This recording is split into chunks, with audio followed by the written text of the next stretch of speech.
À la une de ce journal, financement.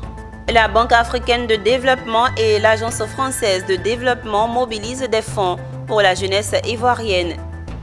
Immobilier. La nouvelle plateforme digitale DGA Immo 360 sonne la révolution. Célébration.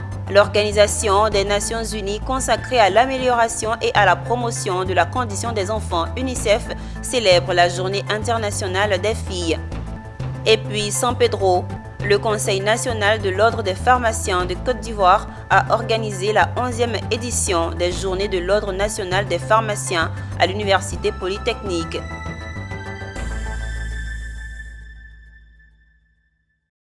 Madame, Monsieur, vous faites bien de choisir Business 24 Africa pour vous informer.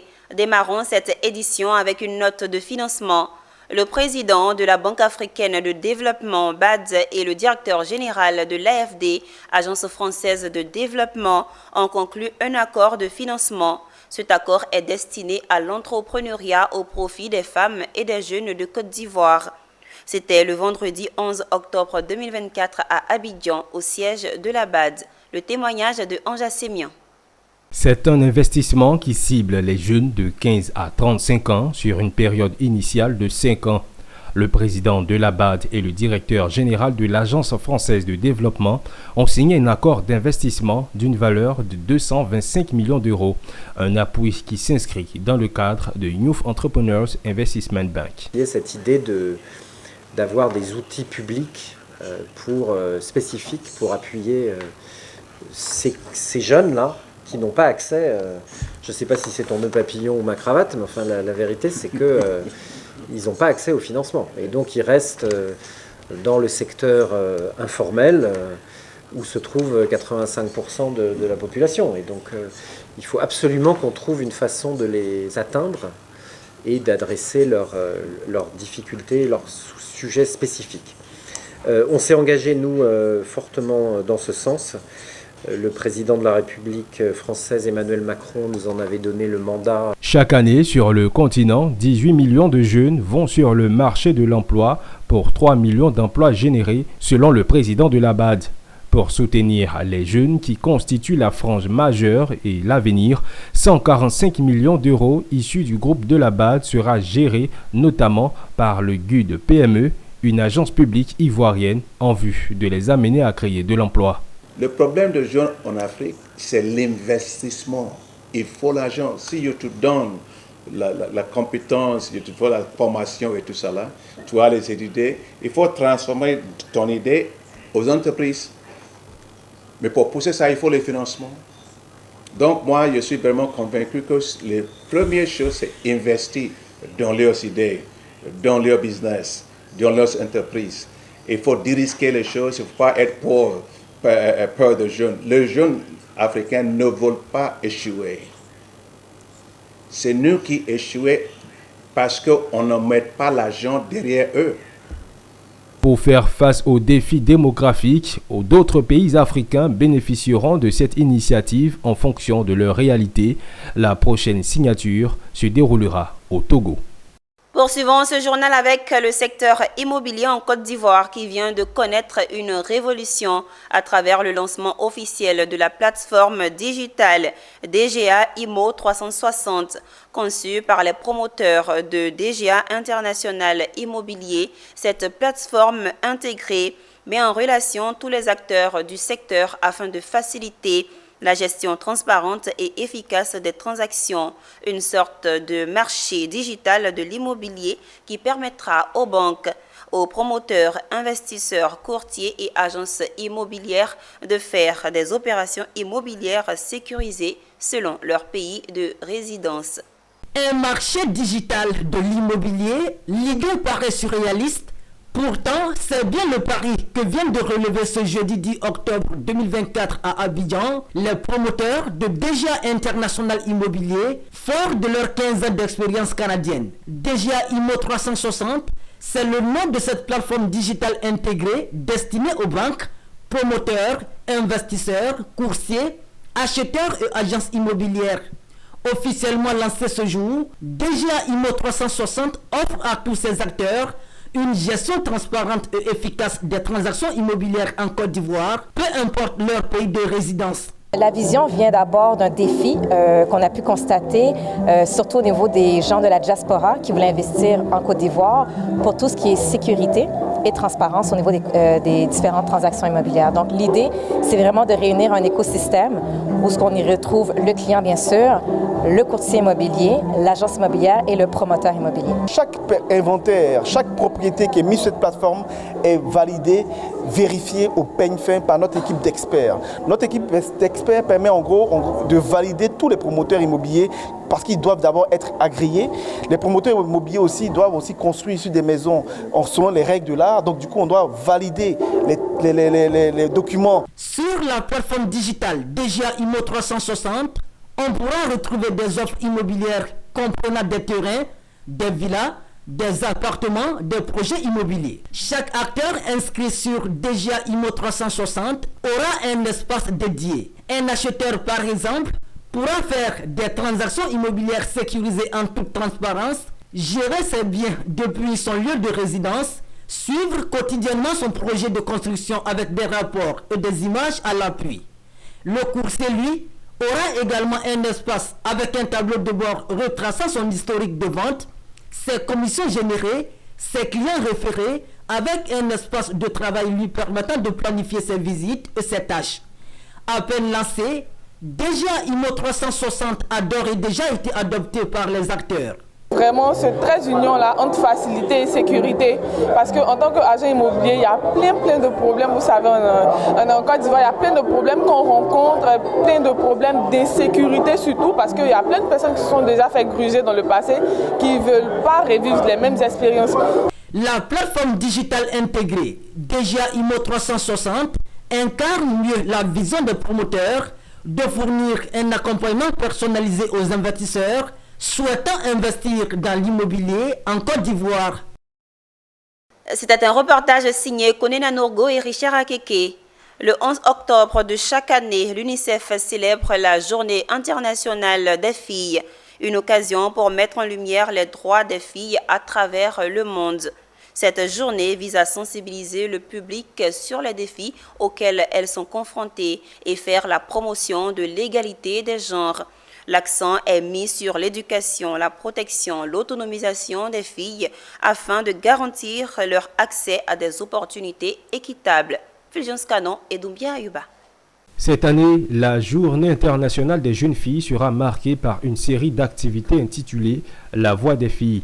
Cet événement est organisé en partenariat avec les ministères de la promotion de la jeunesse et l'éducation nationale, de la femme, de la famille et de l'enfant, ainsi que de l'ONG ProKids et l'UNICEF Côte d'Ivoire. L'objectif principal de la voix des filles est de célébrer le leadership et l'autonomie des jeunes filles en promouvant un monde inclusif et équitable qui reflète leur vision et contribue à la réalisation de leurs droits. Lors de cette journée, ces jeunes filles auront l'opportunité de partager leurs rêves, leurs ambitions, ainsi que leur vision d'un monde où leurs droits sont pleinement respectés. Ce message a été soutenu par Jean-François Basse, représentant de l'UNICEF en Côte d'Ivoire.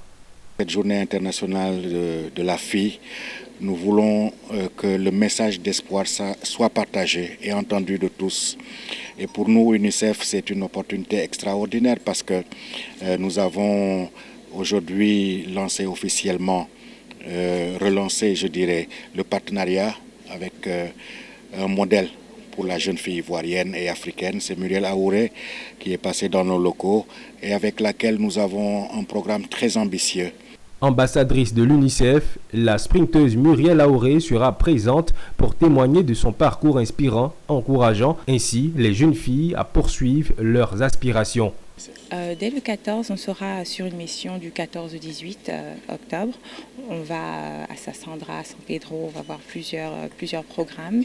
On va déjà voir une initiative qui s'appelle Girl Power et voir les classes itinérantes aussi et aussi les filles qui sont dans les métiers hommes. Les journées Voix des filles comprendront une série d'activités choisies par les filles elles-mêmes visant à leur offrir des espaces de formation essentiels.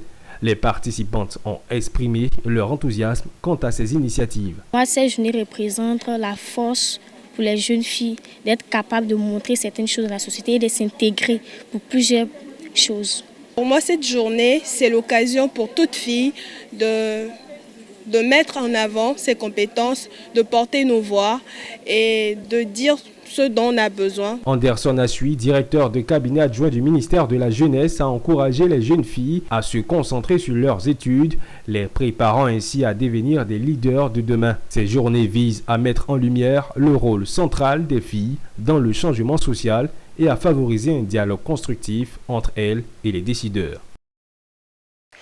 Ce même vendredi, la Côte d'Ivoire a accueilli la 4e édition de la Grande Tribune citoyenne, initiée par l'entreprise citoyenne Pays Côte d'Ivoire. Ce rendez-vous a réuni 7 femmes politiques d'exception venues partager leur vision et leur action pour améliorer la condition des femmes dans le pays. À travers des échanges, elles ont mis en lumière leur rôle dans la gouvernance ivoirienne et leur engagement en faveur des droits des femmes. Le compte rendu de Diane Cablancan et Richard Akeke. La 4e édition de la Grande Tribune citoyenne GTC a rassemblé un grand nombre de participants venus débattre de sujets essentiels tels que l'engagement politique des femmes, leur place dans la société et leur possible accession à la présidence en Côte d'Ivoire. Placé sous le thème évocateur « Quel avenir pour les femmes politiques en Côte d'Ivoire ?» Cet événement a pour objectif de promouvoir la participation des femmes à la vie politique et sociale du pays. Il était important pour nous de réunir les présidents des femmes des partis politiques les plus significatifs de Côte d'Ivoire pour discuter des sujets essentiels qui touchent les femmes. Des sujets tels que la sororité politique, tels que la réalité des femmes dans les partis politiques ou encore la présidentialité des femmes un jour en Côte d'Ivoire. Nous sommes à quelques mois des élections présidentielles en Côte d'Ivoire. Les femmes ivoiriennes sont très inspirées par des modèles comme Kamala Harris aux États-Unis et on s'est dit mais pourquoi pas en Côte d'Ivoire? Pourquoi une femme ne serait pas présidente de la République ivoirienne un jour? Et les premières et les plus légitimes à pouvoir répondre à cette question, c'est les présidents des femmes des partis politiques. Cette femmes panélistes de renom ont partagé leur expérience sur la gouvernance féminine et éclairé la question de l'avenir à la démocratie ivoirienne. Pendant 3 heures de débat, les panélistes, toutes leaders et présidents de sessions féminines de partis politiques ont partagé leur vision sur les droits des femmes, leur rôle dans le développement socio-économique et ont encouragé la jeunesse féminine à s'intéresser à la politique. À toutes ces femmes, nous avons lancé le message. Nous avons obtenu des acquis concrets qui nous permettent aujourd'hui à toutes ces femmes, c'est vrai, tout n'est pas parfait, nous demandons encore certaines choses pour renforcer le dispositif qui a été mis en place par le président de la République et le gouvernement de Côte d'Ivoire, mais aujourd'hui, ces acquis-là nous permettent de nous engager et donc prenons notre place. C'est un appel et un message à toute femme ivoirienne vivant sur le territoire ivoirien qui veut se lancer en politique. La politique est faite pour l'homme, elle est faite pour la femme. La politique, c'est pour la population, c'est pour tout le monde. Du moment où tu as les capacités requises, intellectuelles, nécessaires pour te présenter, il faut militer, soit en indépendant, soit dans un parti politique. Rappelons que Pourvoyer Influence Côte d'Ivoire est une entreprise spécialisée dans les stratégies d'influence œuvrant pour la démocratie, la citoyenneté, la bonne gouvernance, la lutte contre la désinformation et la promotion de l'état de droit. La rentrée des universités libérales en Côte d'Ivoire s'est tenue à Abidjan. Cette 2e édition vise à redécouvrir les fondements africains et ivoiriens du libéralisme, à clarifier la trajectoire politique et économique de la Côte d'Ivoire, à repenser les institutions ivoiriennes en s'inspirant des modèles de gouvernance traditionnels ainsi qu'à promouvoir une gestion décentralisée des ressources. Sandrine Kwame et Valentin Kra. Comprendre le libéralisme et ses racines africaines. Tel est le thème de cette 2e édition de l'Université libérale d'Abidjan. Présenté comme un appel à l'action, selon le ministre Sidi Tiemoko Touré, le libéralisme n'est pas simplement une option parmi d'autres, c'est la voie crédible pour sortir l'Afrique de la pauvreté qui l'étreint depuis trop longtemps. Amener l'Africain à redécouvrir ce qu'est libéral en lui. C'est véritablement ça l'objectif de cette conférence.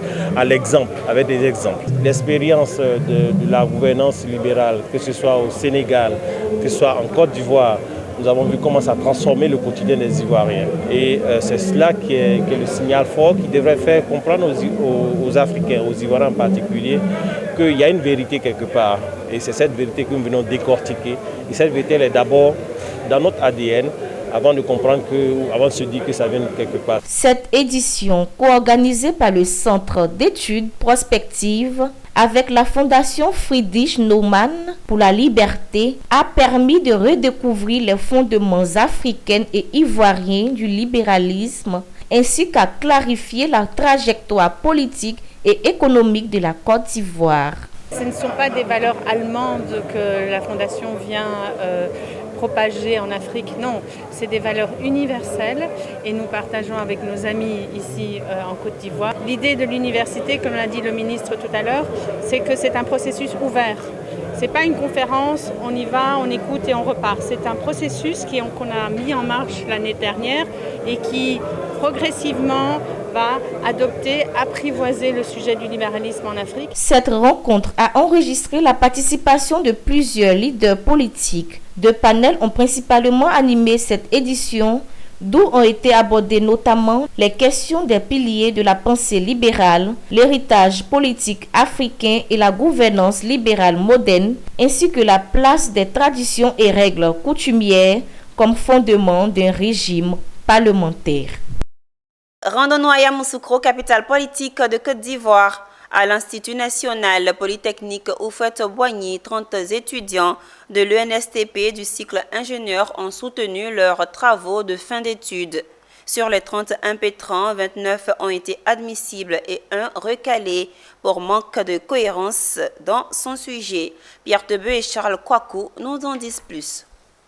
Débutés par la soutenance, les étudiants étaient répartis dans 9 jurys avec différents thèmes. Dans l'après-midi, ils étaient tous présents dans la somptueuse salle du salon d'honneur de l'INPHB Sud, parents, frères et amis, pour la proclamation des résultats de la soutenance des travaux de fin d'études des étudiants de l'ENSPT de l'INPHB.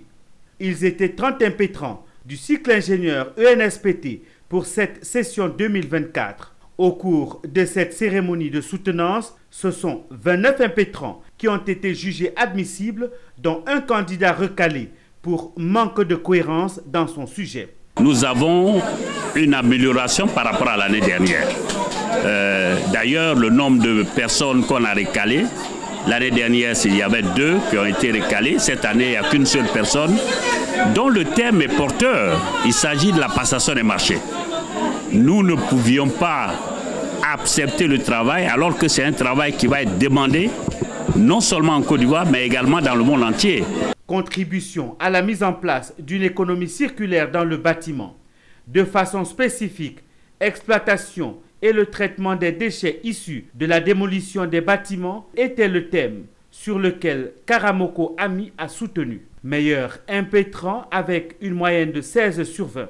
Ma proposition est originale dans la mesure où, dans le contexte actuel de la Côte d'Ivoire, il y a plusieurs effondrements qui se font, il y a des déguerpissements. Donc nous faisons face à des gisements de déchets. Donc qu'est-ce qu'on fait de ces déchets-là? Donc il faut réfléchir à des solutions en vue de non seulement réduire les stockages, mais réintégrer ces déchets-là dans un processus de cycle de vie afin de réduire l'économie et de protéger l'environnement. Ces séances de soutenance permettent aux étudiants de mieux se rapprocher du milieu professionnel en apprenant davantage. Donc permettre aux élèves de pouvoir découvrir donc des personnalités du monde professionnel et surtout pour ceux qui sont en dernière année, de pouvoir donc s'insérer facilement. Des prix ont été décernés aux étudiants ayant obtenu une moyenne supérieure à 14 dans les différents jurys ainsi qu'aux meilleurs TFE. Le 6e chef de Ndakro, village situé dans le département de Kounfao, région du Gantougo, a reçu son arrêté de nomination en présence des élus et cadres du village.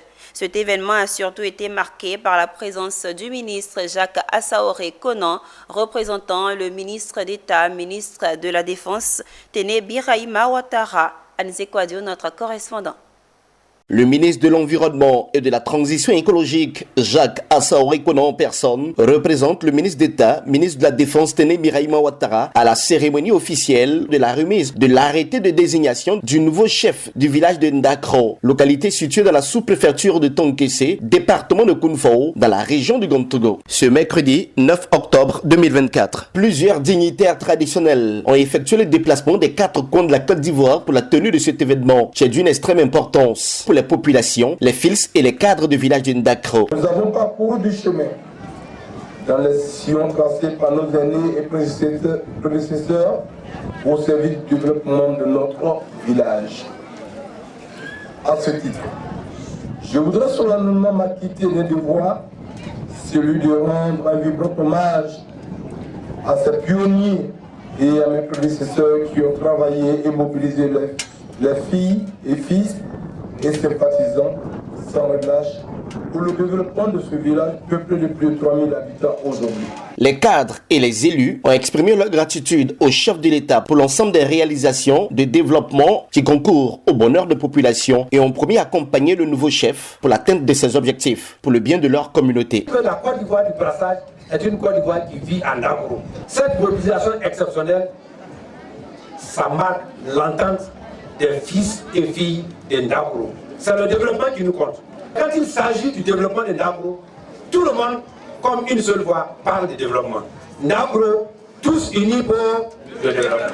Jacques Assaoui-Konan a pour sa part appelé le chef du village à œuvrer à la consolidation de la fraternité et à maintenir la fédération des forces des fils et des filles pour un développement harmonieux de Ndakro. Souhaiter au village de Ndakro et à l'ensemble de la population une période d'harmonie, de progrès et de prospérité sous le règne de Nana Addo Rufin.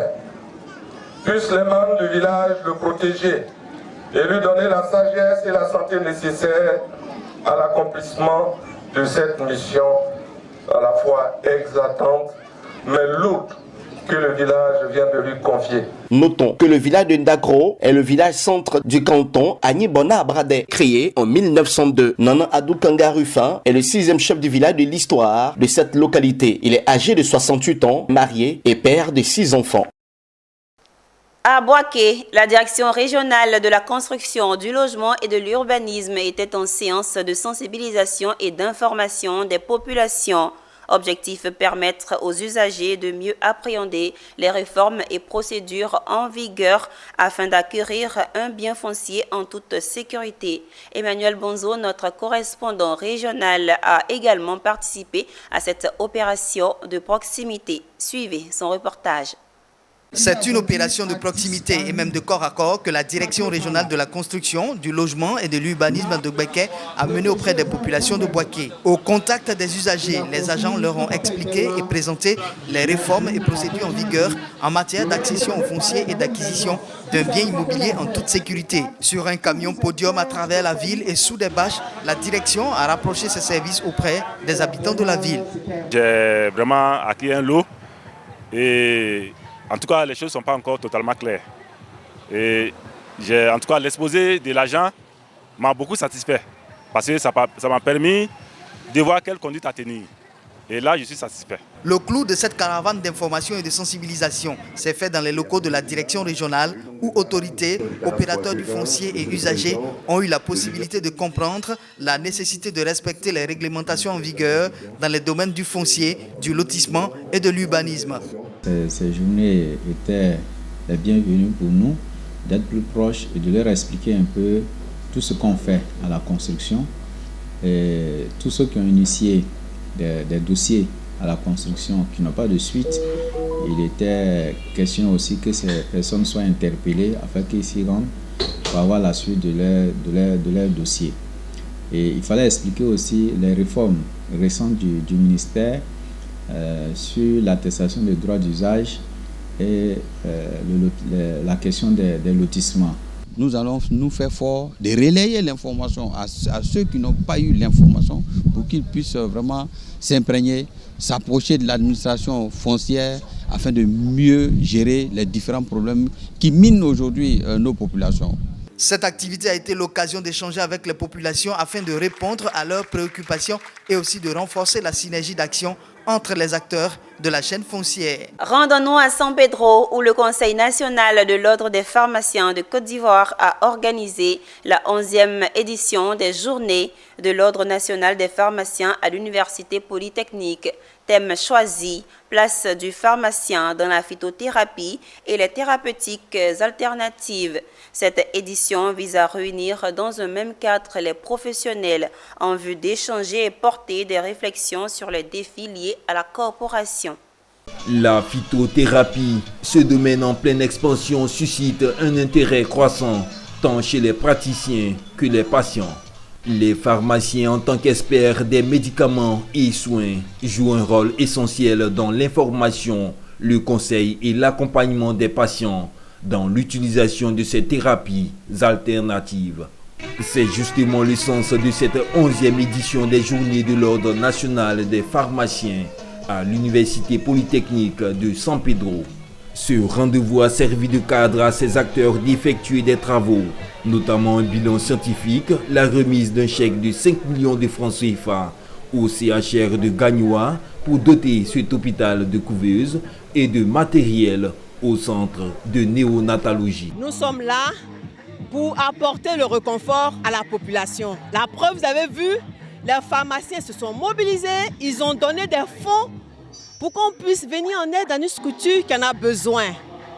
Je vais vous dire personnellement, je suis fière d'être pharmacienne, je suis fière de mes confrères, de mes consoeurs. L'appel que nous pouvons lancer d'abord s'adresse aux pharmaciens.